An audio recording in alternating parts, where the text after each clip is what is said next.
Welcome to the Good Reading Magazine podcast. Good Reading is a monthly magazine dedicated to books and reading and aims to help readers discover their next favourite book. You can find out more about the books discussed on today's podcast at goodreadingmagazine.com.au.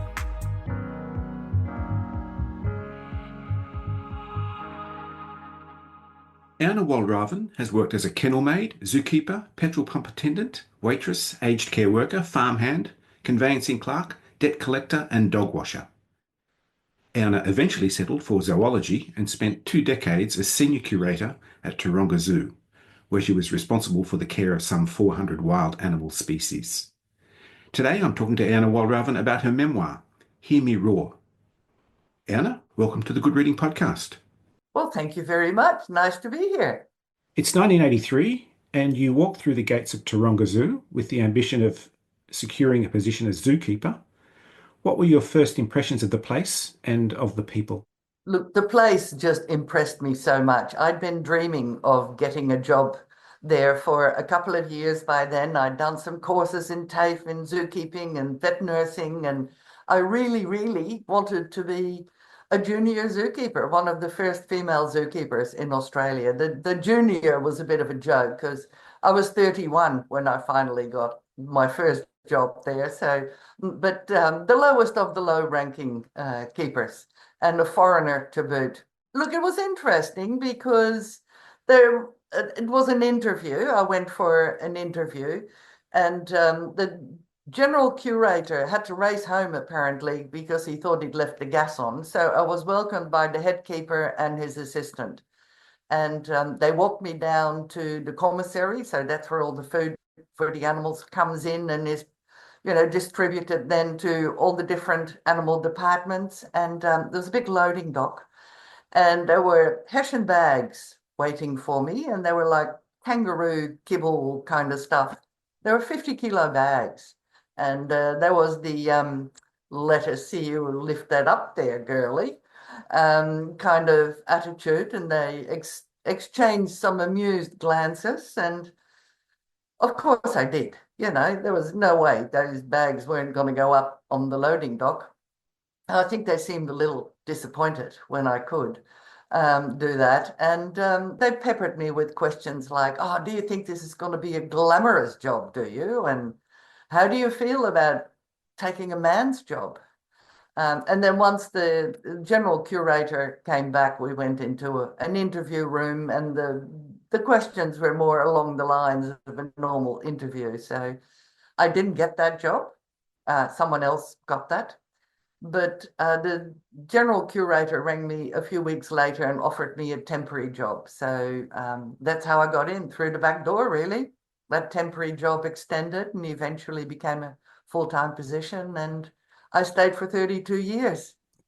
Personally, I've never thought of a zookeeper as a glamorous job, a glamorous profession, quite the opposite really, nor a job that would bring you any kind of fame or fortune. I would have thought the most desirable feature would be dedication. It absolutely is, but I think they were just suspicious of why I might be there because, you do a lot of very hard physical labor and you do get dirty and smelly and all of that. Definitely not glamorous, but you do end up on television sometimes. Perhaps that's what they thought was the payoff for me. I had a really well-paid job as a translator and interpreter in the Commonwealth Bank, and if I got that junior zookeeping position, I would drop my salary by about 50%. So they were trying to work out why anyone in their right mind would do this. You are also and became a student of zoology, and now that's quite an in-depth topic and something that you would require, one would think you'd require to work in a zoo. What did you discover about the attitude to the female of the species in your studies, and particularly down through history? Absolutely interesting, because I was welcomed by particularly the older male colleagues, not very heartily. In fact, they quite objected to my presence. And it was made clear to me time and time again that throughout the animal kingdom, males are in charge, females are subordinate. And in reality, all the reading I did at those days, obviously I was reading ferociously. I wanted to know as much as I could. I watched animal documentaries and everything I could lay my hands on. And that confirmed those views that female animals were the innocent bystanders in the active lives of the males, and males were vigorous and active and decisive and aggressive, all the things females were not meant to be. And I was in a perfect position to watch what happened with the animals in my care, and it didn't look like that at all. There were some incredibly feisty female animals. Even in male-dominated societies like chimpanzees, females, as long as they joined together, 2, 3, 4 females would stand up to violence of males. They had authority, they had agency, they had courage.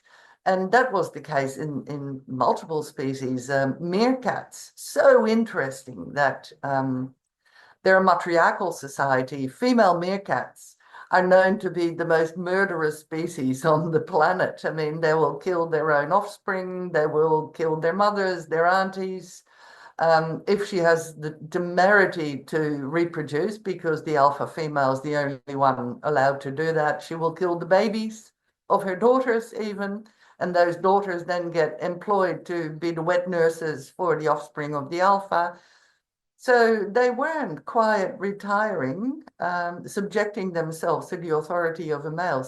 And that was obvious in many, many species. But it was quite a few years later that this came out in the literature. So most of the literature, most of the textbooks still made it very clear that any female who didn't behave in this subordinate way was an anomaly, or, could be dismissed as a rarity. It didn't make any sense. And Charles Darwin comes up quite a few times in this book, and it seems to me that Darwin certainly wasn't right all the time when it comes to animal biology. No, he wasn't. And interestingly, one of the things he said is that women weren't as intelligent as men and could never evolve to be any more intelligent either, which I found a very interesting statement from someone who's so revered. I admire him enormously. I mean, obviously, the man had a fabulous brain to come up with the theory of evolution and a lot of the other thoughts he had. But he was just a little bit wrong on some things, particularly what he thought about female animals. Although he does at a later stage come up with a new theory. So it followed on from his theory of evolution, which he called Sexual Selection and Female Choice. I can't remember the exact title of his work right now. But in that, he observed that, yes, males fight with each other over the right to mate a female, but it is the female who has the ultimate choice, and also drives the way a lot of males in their species look. And his model, one that the first one he describes is the male peacock. So his first theory is all about survival of the fittest. You had to be designed, evolved in such a way that your chances of survival and the survival of your offspring were very good. And then he started to ponder about this tail on a peacock. I mean, it's extravagant, it's luxurious, and it serves no purpose for in survival. In fact, it could be a hindrance. If you got a tail like that and there's a predator flying up in a tree to get away, it is a lot more cumbersome. So he then looked at many species, deer with antlers, all kind of embellishments, secondary sexual characteristics, he called them, that served no other purpose than to please the females and increase their chances of being the chosen one who got to mate with the female. There's so many examples. Blue-footed boobies. I mean, they are just amazing. They got these fantastic, massive powder puff blue feet, and they will dance for the females, lifting them one by one, showing them off. Um, And it's not just show, it's since we've got, you know, much better ways of testing these things, it is shown that the bluer those feet are, the fitter that male is. So he's actually got really good fit genes to pass on to the next generation. So, and it is probably the way with all those other male secondary sexual characteristics that if you can afford to have a ridiculous tail that puts you in a bit of danger, then you're probably a really tough creature that has some good genes to pass on. Let's talk about the mating processes and the rituals. I remain haunted by the behaviour of the male of the Argonaut species, which goes well beyond the submissive in the process of mating. Tell me about the Argonaut. Yeah, so they're an interesting species, and I was very excited when I came across them and read a bit about their biology. It's an eight-armed pelagic species. It lives in the ocean. It's related to or in the family of the octopus. And when a male swims by a female, he doesn't approach her, but he rips off his penis, called the hectocotylus, if I remember correctly, and throws that at her. She saves them in her mantle to be able to inseminate herself later when, you know, perhaps when she's got a bit of time on her hand or something. And interestingly, when those same male biologists first found this female with, you know, a number of penises in her mantle, they described them as parasitic worms because they couldn't possibly imagine the rare story, the incredibly, almost unbelievable story that it is. But once again, the more we know, the more we learn. It sounds a little bit like our tendency for anthropomorphism, and we then project those ideas, I guess the human characteristics, on the animal kingdom, and then wonder why we can't explain them. That's right. So I think we are obviously very human centered, and there are cultural biases in research, and you know that's evidenced by Charles Darwin and Victorian men at the same time as Charles Darwin started to go out in the big, wide empire that was now available to them to look at animals, describe them, steal some to bring back, of course. And they interpreted the natural world through their cultural views. So it suited them so fine that all the females they found were so subordinate and excellent mothers and gentle, never aggressive and coy. They were reluctant to mate and all of those things. It's exactly how they liked their women in Victorian times. So they saw the world through their cultural interpretation, but it stayed in the textbooks on biology for a long time. So really, the when I set out to write this book, I was keen to debunk some of those sexist biology ideas because the female animals I got to know didn't really suit the models I was led to believe suited all females in nature, including human females. Let's talk about emus and one particular female emu, Orana. She's very interesting. Now, they're quite amorous in general, even aggressive in their approach to romance, and their pursuit of the preferred male is quite unusual. Once again, it was an eye-opener for me, the more you learn about species. So it's the female emu that chooses a male and she courts him, and he might even be courted by two females at the same time if he looks a good sort.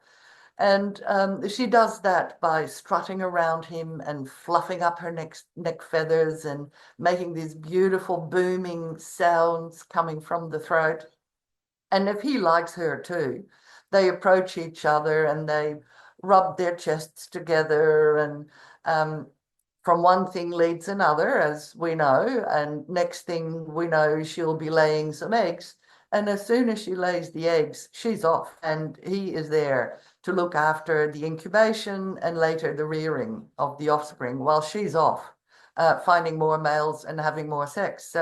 So much for the Victorian biologist ideas that all females were coy and reluctant to have sex. Some females are obviously out to find lots of males and good males who will look after the offspring. So the whole idea of females always being the mother is not the case either. And it is then that you see that as soon as a female is the dominant one who goes to seek a partner, she doesn't stick to one partner. It usually is then multiple partners, as we see with, male conquests, that often males who have nothing to do with the rearing of the offspring are free to seek many partners. Orana was particularly interesting. She had been found by the side of the road in the Orana area in New South Wales, in the centre of New South Wales, and her dad had been killed by a car. And she was just a little stripy chick, and she was brought to Taronga Zoo eventually and hand-reared. So she was quite fond of females, and she lived in our education centre. There wasn't another male there, so she courted us humans quite vigorously. She didn't quite understand the species she was. I mean, something we try to avoid very much, but in the case of her being so little and there not being any other emu, she got to believe that she was a human. So yeah, she would do the same to us. And then she was very keen to then come up to you and, rub her chest against your chest. And if she could at all, she would sort of bowl you over so you were a bit lower down. So she was always good for a pat. But during the breeding season, we sort of had to get out there quick smart before she got too amorous. Very interesting aspect to this book is your discussion of sex and gender. Two different things, but things that we often conflate. Explain what you mean in the difference between those two terms.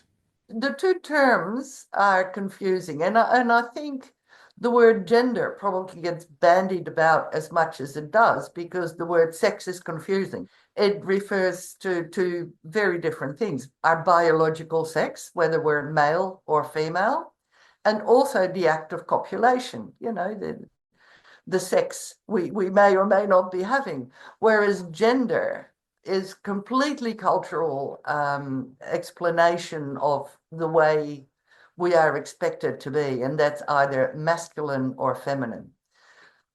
Sex, in terms of biology, doesn't change. It means male or female. Of course, there's intersex, and even that, doesn't change that much culturally. But the term gender varies. What's appropriate? What's feminine behavior in different cultures, or what's masculine behavior in different cultures, is very different. And really, I understand it as in biology permits us to do certain things, and it is culture that prohibits or makes things difficult for certain genders. And that counts for masculinity too. I think there are great expectations of men to be a certain kind of man and be a blokey bloke or whatever it is. There are cultural expectations that we do not all wish to adhere to.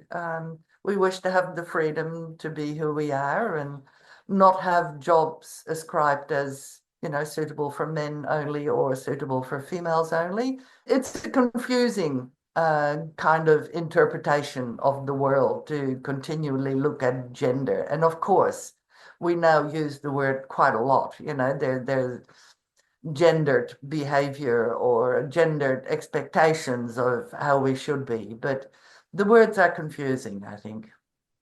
Let's go on to another related term, and that's binary. And I've got a little quote from your book. Putting us into binary buckets of strictly male and strictly female behaviour is not possible once we exclude what society expects of us. One would think it would be easy to chuck all creatures into binary buckets based on genitalia. How is that statement true of the animal kingdom? Oh, absolutely. I mean, it is very difficult often to see what's what. And interesting, there's quite an array of female mammals that have what looks like a penis. So hyenas, for example, spotted hyenas, unless you get right underneath them, it's very difficult to tell. The female has a clitoris that is so large that it looks like a pseudo penis, and her labia are fused and they look like a scrotum. And also when they greet each other, the females actually have an erect pseudo penis when they are excited. But there are lots of animals with pseudo penises. There's spider monkeys, and often they are females in matriarchal societies. So I don't know why it was necessary to grow a pseudo penis to rule the roost, but there you go. And gender is changeable. I mean, we know there are a lot of fishes that change gender according to what's available in their little colony or group.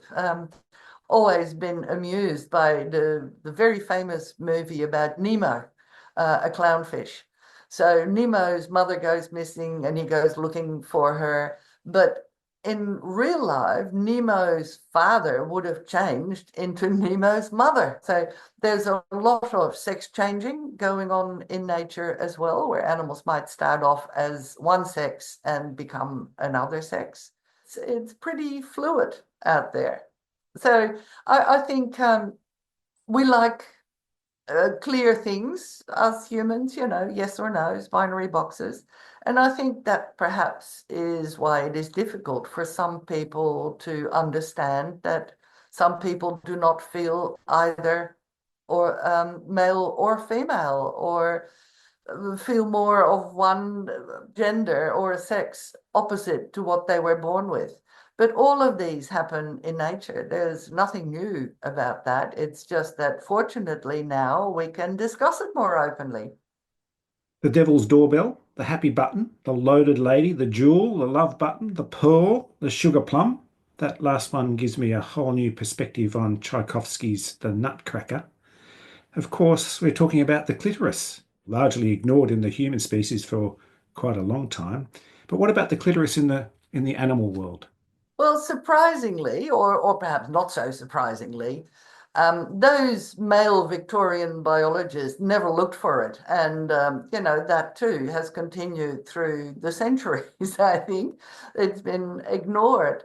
And when I started to research the clitoris a little bit for this book, I found that it had actually been discovered on nearly all mammals. So much for it not being natural for women or female animals to enjoy sex. I mean, obviously, the thing is there for a reason. We also know that it exists in snakes now. So it's present when we look. And it wasn't until female biologists started to go out in the wide world and I wonder if, these monkeys have got one, that they found one. And it's been ignored in medical science too. It wasn't until the 1980s, I think it was, that the first female urologist in Australia, and she was an Australian, decided that her textbooks all showed the delicate structures in a male penis if you had to do any surgery for urology, and found that there was nothing in the textbooks on how to make sure that structures around the clitoris were preserved for potential future pleasure for its owner. So she described it in more detail, and it wasn't until an MRI was done on it that really could show those structures in details to go into the textbooks, and that was in the 1990s. So yeah, quite a long time before it was in the urology textbooks on how to make sure that the delicate structures were preserved throughout surgery. I don't know whether I should mention the behavior of bonobos in this context. Bonobo females, one of the reasons we believe they are so closely bonded and those females work together so well to keep the much larger, 10-15% larger, the males, under control, is because they all have a lot of sex, but the females have sex with each other in something called GG rubbing, so genogenital rubbing, which their clitoris is positioned perfectly in order to do that face to face. And by all accounts, they seem to enjoy that very much. And it seems to lead to close bonding between the females.